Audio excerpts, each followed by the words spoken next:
This guy could have just thrown a big outside in loop. He could have thrown a big outside in loop, and it would have been caught in the back half of the corner end zone here. That actually would have been a piece of cake.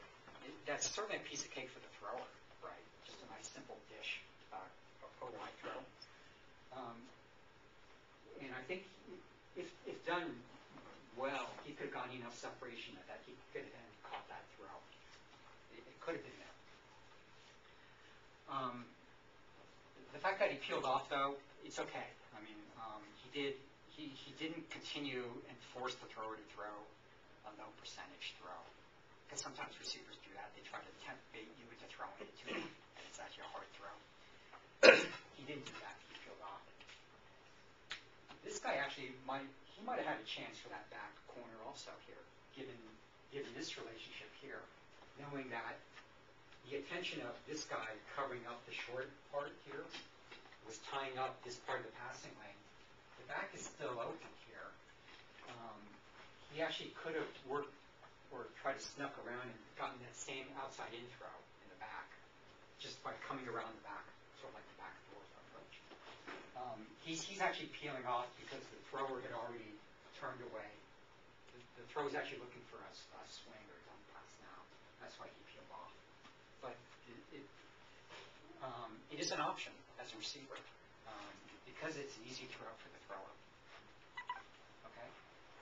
Does that make sense? Okay. There's one last thing I want to show you here. This is also part of your make your space. I was watching a SC game. It's about 2008. Yeah. It's a little small.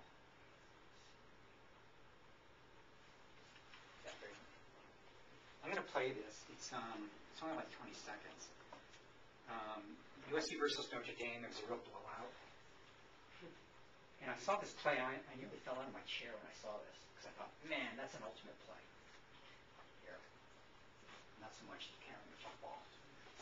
You can't run with the disc, right? He did something here. Let's see if I can play this in slower motion here. This is Joe McKnight. He took a handoff and ran 60 yards. He got into the open field. There's actually a defensive back here who's going to enter the picture, who's well in front of him. Watch what happens to this guy.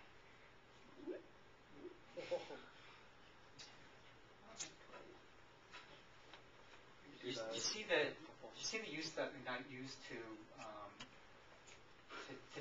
sort of take advantage of the body mechanics of his defender.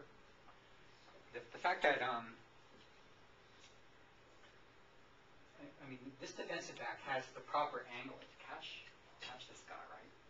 But he, by doing the simple step of cutting toward the guy's back, getting him to twist his body around and basically turn his head to look for him on the other side, that defensive back is out of position. So then McKnight knew to just step back in the direction he was originally going, because then the guy has to kind of actually recognize that and swerve back. The time it takes for the sort of body mechanics to do that is enough time for him to get separation. And you can actually picture this on the ultimate field.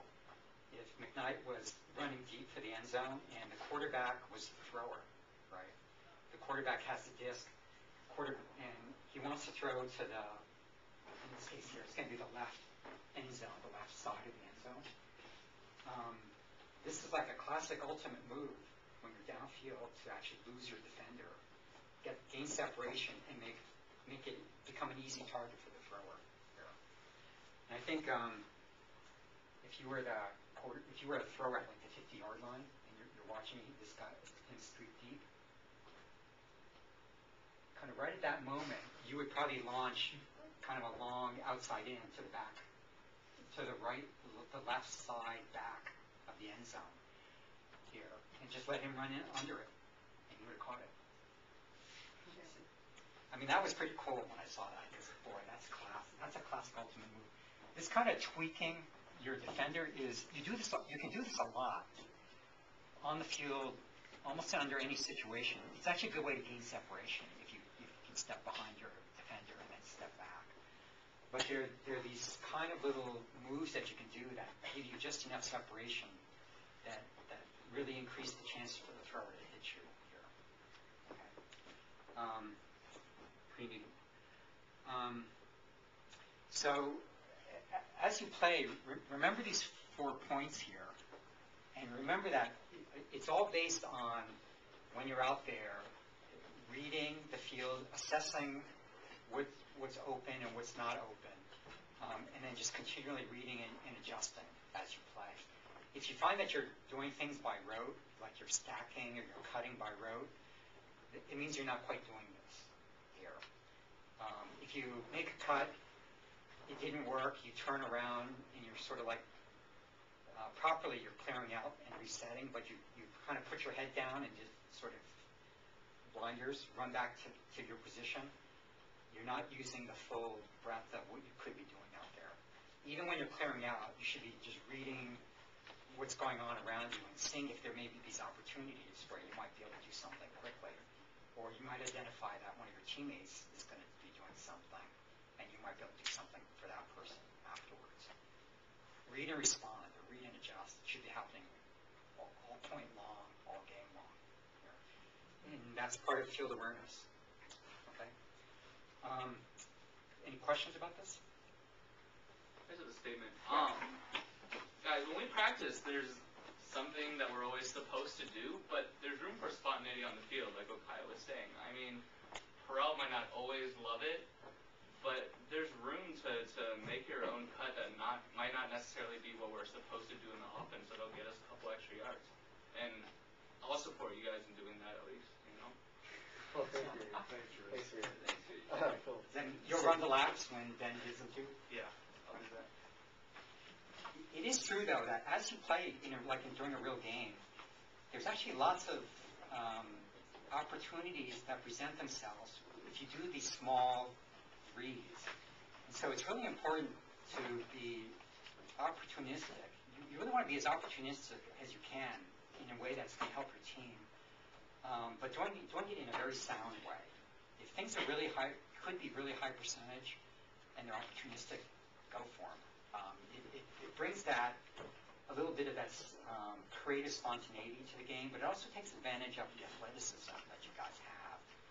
If as you play, if you feel like in order to do like the thing that you're being told you're supposed to be doing, if you feel like you're really not using what you can really do athletically, then you're not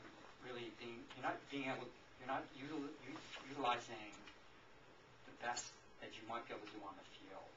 And so part of this aspect of reading and assessing gives you a chance to really use your capabilities as much as you can in a sound way, in a smart way. Yeah. Another comment on this is if that defender hadn't turned his body, he could have just kept going that direction and would have, still scored. So just like when we do in our dump cuts, you make the defender decide where he's going, and then decide to go and then you go the other way. So it's just another parallel there. Other comments? Cool.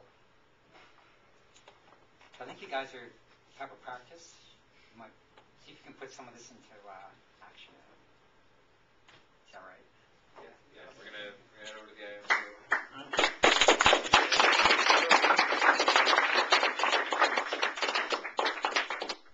Great. Let's put it into action. Thanks, Dave. Thank you. Thank you. Yeah.